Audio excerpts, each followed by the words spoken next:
मेरा नाम राधा है। जब मैं ये सब लिख रही हूँ तो मेरे हाथ कांप रहे हैं, आंखें भीग रही हैं और दिल जैसे सीने से बाहर निकल जाना चाहता है। पर फिर भी मैं लिख रही हूँ क्योंकि शायद मेरी कहानी उन हजारों लाखों लड़कियों की कहानी है जो शादी के बाद ससुराल के नाम पर उम्मीदें तो लेकर जाती हैं, लेकिन वहाँ उनका इंतजार करता है अपमान, आंसू और दर्द का समंदर। बचपन से ही मैंने अपनी माँ को कहते सुना था कि शादी हर लड़की की जिंदगी का सबसे बड़ा सपना होता है। माँ कहती थी, बिटिया तेरा घर तो तेरे पति का होगा, ससुराल ही तेरा असली ठिकाना है। मैं भी यही सोचती थी कि मेरा राजकुमार आएगा, मुझे अपने संग ले जाएगा और मैं हंसते खेलते जीवन बिताऊंगी। मैं गरीब परिवार से थी, मेरे पापा मजदूरी करते थे और माँ दूसरों के घर बर्तन मांजती थी। किसी तरह घर का गुजारा चलता था। मैं पढ़ाई में अच्छी थी, पर 12वीं के बाद आगे की पढ़ाई के लिए घर में पैसे नहीं थे। माँ बाप का बस यही सपना था कि किसी तरह मेरी शादी अच्छे घर में हो जाए ताकि उनका बोझ हल्का हो सके। जब मेरी शादी तय हुई तो मैंने सोचा था कि अब मेरी जिंदगी बदल जाएगी। दुल्हन का जोड़ा पहनते वक्त मुझे लगा जैसे मैं सचमुच किसी सपनों की दुनिया में जा रही हूँ। गांव भर के लोग मुझे देखकर कहते, वाह राधा कितनी सुंदर लग रही है। मैं अंदर से खुश थी, थोड़ा डर भी था, लेकिन सबसे ज्यादा उत्साहित थी। मुझे लगा था कि अब मेरे जीवन की कठिनाइयां पीछे छूट जाएंगी, पर मुझे क्या पता था कि असल कहानी तो अब शुरू होने वाली थी। शादी के बाद जब मैं पहली बार ससुराल पहुंची तो सबने औपचारिक मुस्कान से मेरा स्वागत किया। चेहरे पर मुस्कान थी, लेकिन आंखों में अपनापन नहीं। मुझे लगा शायद मैं ही गलत सोच रही हूँ। अगली सुबह जब मैं उठी तो उम्मीद थी कि सब लोग हंसी खुशी से मिलेंगे, पर हुआ इसका उल्टा। सास ने मुझे पहली ही सुबह ताना मारा, अरे तुम तो देर से उठी हो, हमारे घर की बहुएं तो सूरज निकलने से पहले उठ जाती हैं। मैं चुप रही, नई नई दुल्हन थी, कुछ कहने की हिम्मत नहीं हुई। जल्दी जल्दी काम में लग गई, पर हर काम में कमी निकाल दी गई। रोटी बनाई तो कहा ये क्या है, गोल भी नहीं बनी। झाड़ू लगाया तो बोली अच्छे से साफ नहीं किया। पानी भरने गई तो सुनना पड़ा, इतनी देर क्यों लगा दी। शुरुआत में मैंने सोचा कि शायद ये सब मुझे सिखाने के लिए कह रही हैं, पर जल्द ही समझ आ गया कि ये उनका तरीका है मुझे नीचा दिखाने का। मैंने सोचा था कि मेरा पति मेरा सहारा बनेगा, मेरे दुख दर्द का साथी होगा, पर पहली ही रात उसने मुझे ऐसा महसूस कराया जैसे मैं उसकी जिंदगी में सिर्फ एक जिम्मेदारी हूँ जिसे पूरा करना है। वो कम बोलता था और जो बोलता था उसमें प्यार नहीं होता था। उसके शब्दों में अपनापन नहीं, बस ठंडापन होता था। वो मुझे कभी समझने की कोशिश ही नहीं करता था। जब मैं अपनी तकलीफें उसे बताने की कोशिश करती तो वो कहता, ये सब औरतों की आदत होती है, थोड़ा सह लो, सब ठीक हो जाएगा। पर सच कहूँ तो कुछ भी ठीक नहीं हो रहा था। दिन ब दिन सब बिगड़ता जा रहा था। धीरे धीरे मुझे समझ आ गया कि इस घर में मेरी कोई कीमत नहीं है। मैं सिर्फ घर के काम करने वाली थी, जिसका काम था सबकी सेवा करना, बिना थके बिना रुके। ससुराल वाले मेरे मायके को भी ताने देते, तेरे माँ बाप ने कुछ दिया भी नहीं शादी में, सब्जियां बेचकर आई है क्या। ये बातें मुझे अंदर से तोड़ देती। मैं सोचती, क्या सच में मेरी कोई इज्जत नहीं है? क्या सिर्फ इसलिए कि मैं गरीब घर से आई हूँ मुझे अपमान सहना पड़ेगा? कभी कभी रात को छत पर जाकर रोती थी, आसमान को देखकर सोचती, क्यों भगवान ने मुझे ऐसा जीवन दिया। कुछ ही हफ्तों में प्यार की जगह गालियां और मारपीट ने ले ली। छोटी छोटी बात पर मुझे डांटा जाने लगा। अगर चाय में जरा सा चीनी कम हो जाए तो थप्पड़ पड़ता, अगर कपड़े देर से धो दूं तो लात मारी जाती, अगर बीमार पड़ जाऊं तो कहा जाता नाटक करती है काम से बचने के लिए। मेरा शरीर नीला पड़ने लगा, लेकिन मैं चुप रही क्योंकि मुझे बचपन से यही सिखाया गया था कि लड़की को ससुराल में सब सहना पड़ता है। धीरे धीरे मुझे महसूस हुआ कि इस घर में मुझे इंसान नहीं, एक वस्तु समझा जा रहा है। मेरी कोई राय मायने नहीं रखती थी, मेरा कोई अस्तित्व नहीं था। पति जब चाहे तब मुझसे अपना हक जता लेता, चाहे मेरी मर्जी हो या ना हो। मैं विरोध करना चाहती थी, पर आवाज निकालने से डरती थी।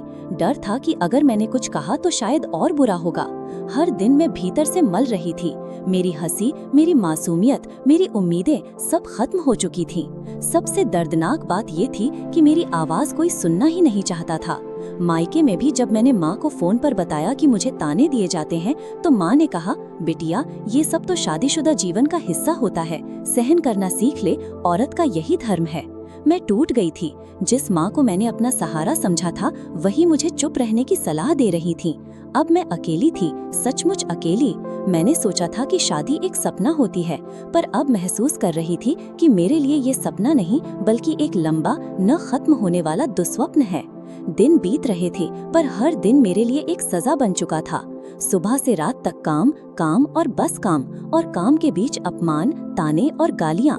मुझे याद है एक बार जब मैं बीमार पड़ गई थी, तेज बुखार था, शरीर कांप रहा था, लेकिन फिर भी सास ने कहा, नाटक मत कर, उठ और रसोई में जा, घर का काम तुझे ही करना है।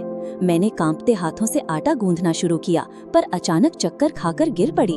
मुझे उम्मीद थी कि कोई मुझे सहारा देगा, पर सबने कहा, देखा कितना नाटक करती है, काम नहीं करना, और बीमारी का बहाना बना लिया।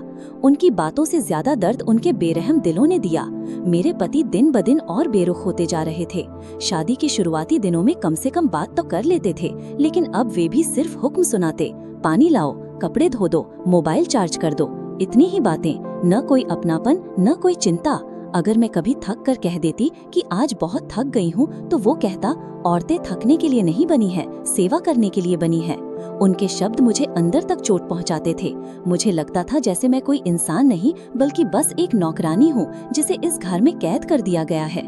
धीरे धीरे बात सिर्फ गालियों तक नहीं रही, अब हाथ भी उठने लगे थे।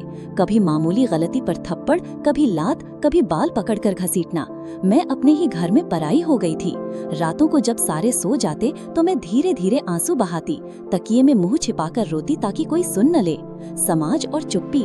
मुझे लगा शायद बाहर किसी से कहने पर कुछ बदल जाएगा, पर समाज की आंखों पर भी पर्दा पड़ा था।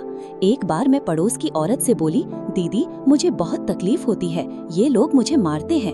उसने कहा, बहन औरत का यही जीवन है, सब झेलना पड़ता है। अगर तू मुंह खोलेगी तो लोग कहेंगे बहू ठीक नहीं है। उसकी बात सुनकर मेरा दिल बैठ गया। क्या सचमुच औरत का जीवन सिर्फ सहन करना है? मैंने हिम्मत करके एक बार अपने पिता को चिट्ठी लिखी। उसमें अपना दर्द लिखा, अपने आंसू लिखे, पर जब उनका जवाब आया तो उसमें बस यही लिखा था, बिटिया हम गरीब लोग हैं, हम तेरे लिए कुछ नहीं कर सकते। तेरा घर अब वही है, वहीं रहना और सब झेलना। शायद समय के साथ सब ठीक हो जाए। ये पढ़कर मैं पूरी तरह से अकेली महसूस करने लगी, लेकिन इसी अंधेरे में कहीं मेरे भीतर एक छोटी सी आवाज जन्म लेने लगी।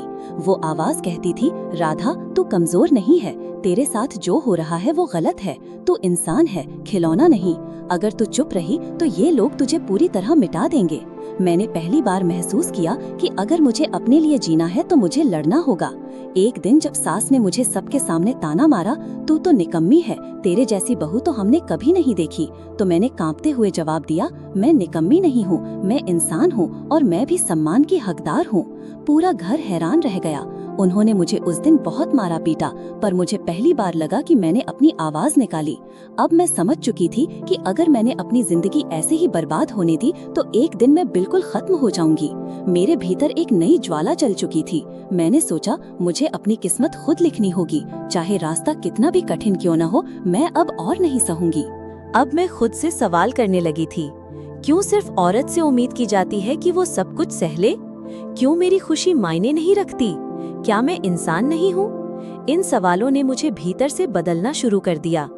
एक दिन जब पति ने गुस्से में कहा, आज रात खाना तू अकेली बनाएगी, माँ की मदद मत लेना, तो मैंने हिम्मत जुटाकर कहा, नहीं मैं अकेली सब कुछ नहीं कर सकती। उसने हैरानी से मेरी तरफ देखा। शायद उसने पहली बार मुझे ना कहते सुना था। उसकी आंखों में गुस्सा साफ दिख रहा था। उसने हाथ उठाया, पर इस बार मैंने उसकी कलाई पकड़ ली। मेरी आंखों में आंसू थे पर डर नहीं था। अब बहुत हो गया, मैंने धीरे से कहा। उस रात मुझे बहुत मारा गया, लेकिन अंदर से मुझे लगा कि मैंने पहली जीत हासिल कर ली है। घर के पुराने संदूक में मुझे कुछ किताबें मिली। उनमें से एक थी औरत और अधिकार। मैंने छुप छुप कर उसे पढ़ना शुरू किया। उसमें लिखा था कि हर महिला को समान अधिकार हैं, उसे अपमान और हिंसा सहने की मजबूरी नहीं है। ये पढ़कर मुझे जैसे पहली बार पता चला कि मैं भी कुछ कर सकती हूँ। एक बार फिर मैंने हिम्मत करके माँ को चिट्ठी लिखी। मैंने साफ लिखा कि मैं अब और सह नहीं सकती, लेकिन जवाब वही मिला, बिटिया तू अगर घर छोड़कर आ गई तो लोग ताने देंगे कि हमारी बेटी ससुराल नहीं निभा सकी, हमें बदनामी सहनी पड़ेगी। मुझे ये पढ़कर लगा कि अब मेरा कोई नहीं है, पर फिर मैंने सोचा अगर मेरा कोई नहीं है तो क्या मैं खुद अपने लिए कुछ नहीं कर सकती? अब जब भी कोई मुझे ताना देता मैं चुप नहीं रहती। अगर सास कहती तेरे मायके वालों ने कुछ नहीं दिया, तो मैं कहती, हाँ, उन्होंने मुझे गरीबी दी पर इंसानियत भी दी और वही मुझे ताकत दे रही है। अगर पति गुस्से में चिल्लाता तो मैं शांति से कहती, मैं इंसान हूँ, गुलाम नहीं। हर जवाब के बाद मुझे मार पड़ती, पर हर चोट के साथ मेरा मन और मजबूत हो जाता। गांव में एक स्वयं सहायता समूह था, जहां कुछ औरतें मिलकर सिलाई कढ़ाई का काम करती थीं। मैंने छुपकर वहां जाना शुरू किया। वहां की औरतों ने मेरी कहानी सुनी और कहा, तू अकेली नहीं है, हमारे साथ भी यही हुआ था, पर अब हम सब मिलकर जीना सीख रही हैं। उनकी बातें सुनकर मेरी आंखें नम हो गईं। पहली बार लगा कि कोई मुझे समझ रहा है। मैंने उनसे सिलाई सीखनी शुरू की। धीरे धीरे छोटे छोटे काम मिलने लगे। जब मैंने पहली बार अपनी मेहनत से 200 रुपए कमाए तो मेरी आंखों में खुशी के आंसू आ गए। मुझे लगा मैं टूट चुकी हूँ, पर अभी खत्म नहीं हुई। अब मैं जान चुकी थी कि अगर मुझे इस अंधेरे से बाहर निकलना है तो मुझे ससुराल और समाज दोनों का सामना करना होगा। मैं डर कर जीना नहीं चाहती थी। मैंने ठान लिया था, या तो मैं अपनी जिंदगी खुद बनाऊंगी या फिर लड़ते लड़ते मिट जाऊंगी। अब मैं वो राधा नहीं रही थी जो चुपचाप सब सहती रही। अब मेरे भीतर ज्वालामुखी फट चुका था। एक दिन सास ने सबके सामने कहा, तेरी औकात ही क्या है, तेरे जैसी बहू तो हमें कहीं से भी मिल जाती। उस दिन मैंने कांपते होठों से कहा, औकात की बात मत करिए अम्मा, क्योंकि औकात इंसान की इंसानियत से होती है, दहेज से नहीं। पूरा घर सन्न रह गया। उस रात पति ने मुझे फिर मारा, लेकिन इस बार मैं रोई नहीं, मैं अंदर से और मजबूत हो गई थी। कुछ दिनों बाद पति ने मुझे जोर से धक्का दिया और मैं जमीन पर गिर गई। सिर में चोट आई, खून बहने लगा। उस दिन मैंने तय कर लिया कि अब और नहीं। मैंने चुपके से पड़ोस की औरत से मदद ली और पुलिस स्टेशन पहुंची।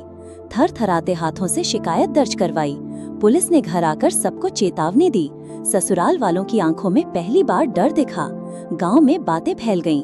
लोग तरह तरह की बातें करने लगे। देखो, बहू में पुलिस बुला ली, आजकल की औरतें बिगड़ गई हैं, इन्हें तो घर संभालना ही नहीं आता। मैंने सबकी बातें सुनी, लेकिन इस बार झुकी नहीं। मैंने गांव की चौपाल पर जाकर कहा, औरत का मतलब सिर्फ चूल्हा चौका नहीं होता, औरत भी इंसान है। अगर उसे इज्जत नहीं मिलेगी तो वो आवाज उठाएगी, मैं उठाऊंगी, चाहे लोग कुछ भी कहें। लोग चुप हो गए। किसी ने पहली बार औरत को इतनी मजबूती से बोलते सुना था। मैंने सिलाई कढ़ाई का काम और तेजी से करना शुरू कर दिया। धीरे धीरे मेरे पास और औरतें आने लगी। हमने मिलकर एक छोटा सा समूह बनाया। हर औरत ने अपने अपने दुख बांटे। हम सब ने तय किया कि अब हम सिर्फ सहेंगे नहीं, लड़ेंगे। जब मेरे पिता को पता चला कि मैंने पुलिस में शिकायत की है और खुद कमाई शुरू कर दी है, तो पहले तो वे नाराज हुए, बोले लोग क्या कहेंगे। लेकिन जब उन्होंने देखा कि मैं टूटने के बजाय और मजबूत हो रही हूँ, तो उनकी आंखों में गर्व के आंसू आ गए। उन्होंने कहा, बिटिया, तूने वो कर दिखाया जो हम नहीं कर पाए, तूने सच में हमें गर्व दिलाया है। पति अब मुझे देखकर बौखलाता था। उसे लगता था कि उसकी पकड़ मुझ पर ढीली पड़ गई है। वो कई बार रोने गिड़गिड़ाने भी लगा, मुझे माफ कर दो, मैं सुधर जाऊंगा। पर मैंने साफ कह दिया, प्यार डर से नहीं होता, सम्मान बिना रिश्ता अधूरा है। जब तक तुम मुझे बराबरी की इज्जत नहीं दोगे, मैं तुम्हें पति नहीं मानूंगी। ये सुनकर वो गुस्से में चला गया, पर मैं अब डरने वाली नहीं थी। धीरे धीरे गांव की और औरतें मेरे पास आने लगीं। कोई पति की मार से परेशान थी, कोई दहेज की मांग से, कोई अपमान से। मैंने उन्हें वही कहा जो मैंने खुद सीखा था, चुप रहोगी तो और दबाई जाओगी, आवाज उठाओगी तो रास्ता मिलेगा। हम सब ने मिलकर एक छोटी सी औरतों की समिति बनाई। गांव में अब औरतें धीरे धीरे अपनी चुप्पी तोड़ने लगीं। आज जब मैं पीछे मुड़कर देखती हूँ तो मुझे लगता है कि मैं वही राधा हूँ जिसने शादी के दिन सोचा था कि जीवन एक सपना होगा। हाँ, सपना टूटा, चकनाचूर हुआ, लेकिन उसी टूटे सपने से मैंने अपना नया आकाश बनाया। अब मैं किसी की बेबसी नहीं हूँ, मैं अपनी पहचान हूँ। मैं ये कहानी लिख रही हूँ ताकि हर औरत जाने कि उसके आंसू बेकार नहीं हैं, उसका दर्द बेकार नहीं है। अगर वो चाहे तो अपने आंसुओं को ताकत में बदल सकती है। अगर वो चाहे तो अपमान को सम्मान में बदल सकती है। अगर वो चाहे तो अपनी जिंदगी खुद लिख सकती है। मैं राधा हूँ, मैंने अपने लिए लड़ना सीखा है और अब मैं हर उस औरत की आवाज बनना चाहती हूँ जो चुप है। अब मेरी जिंदगी में एक नई सुबह थी। हाँ, रास्ता अभी भी आसान नहीं था। समाज अब भी मुझे तरह तरह के नाम देता था, बागी औरत, घर तोड़ने वाली, जुबान दराज। पर मैं जान चुकी थी कि ये शब्द मेरी हार नहीं बल्कि मेरी जीत के सबूत हैं, क्योंकि मैंने चुप्पी की बेड़ियां तोड़ी थीं। हमारे छोटे से समूह ने गांव में जागरूकता फैलानी शुरू की। हर हफ्ते हम इकट्ठा होकर बातें करते। किसी को घरेलू हिंसा झेलनी पड़ती थी तो कोई बेटी की पढ़ाई रुकने से परेशान थी। मैं सबकी कहानियाँ सुनती और कहती, हम सबका दर्द अलग है पर हमारी ताकत एक है। जब हम साथ होंगे तो कोई हमें दबा नहीं सकेगा।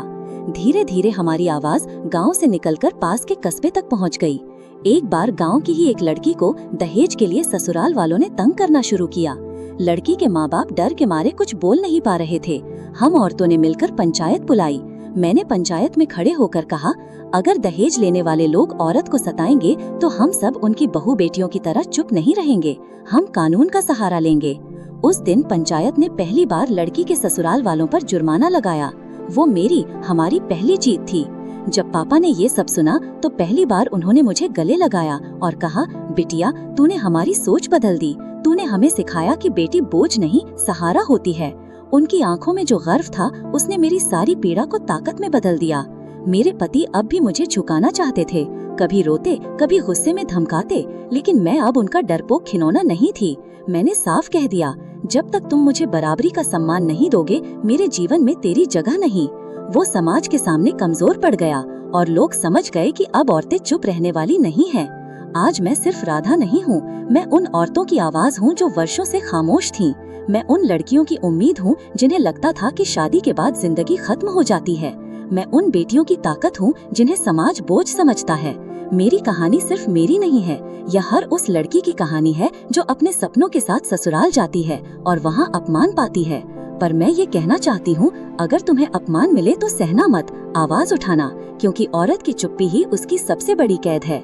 अब मैं चुप नहीं हूँ, मैं जी रही हूँ अपने लिए और उन सबके लिए जो अब भी अंधेरे में है। मेरी जिंदगी अब सिर्फ आंसू नहीं बल्कि आवाज है।